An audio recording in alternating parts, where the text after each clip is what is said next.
Another successful parachute test for Orion. How we're getting back to the moon. And an Apollo 11 virtual experience. A few of the stories to tell you about this week at NASA.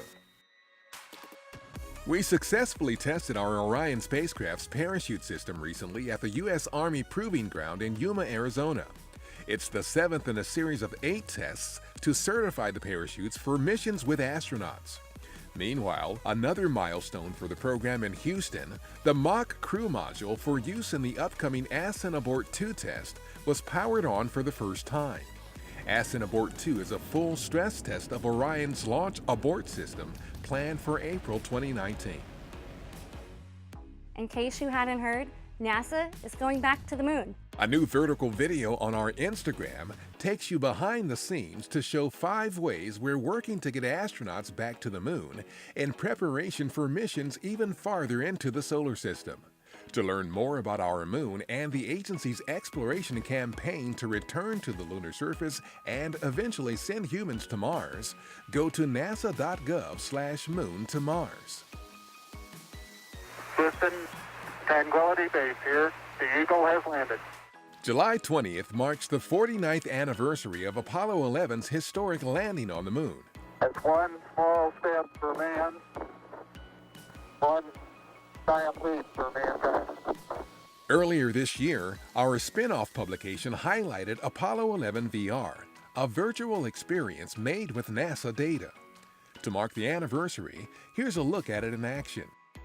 Immersive VR Education, a virtual reality-based education company, created Apollo 11 VR. The company used the trove of online NASA data, audio, and visual files from the Apollo missions to recreate the sights and sounds of the first moon landing in authentic detail.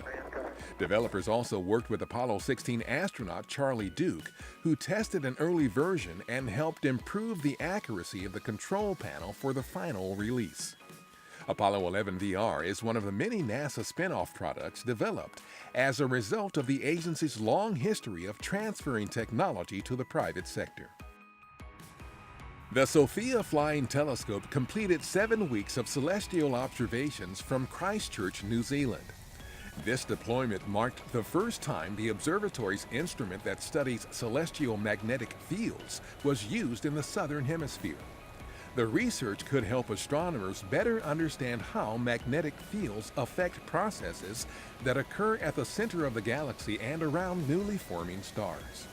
Observations made during the flights included the black hole at the center of our Milky Way galaxy, the Tarantula Nebula, supernovae, and more. That's what's up this week at NASA. For more on these and other stories, follow us on the web at nasa.gov/twan.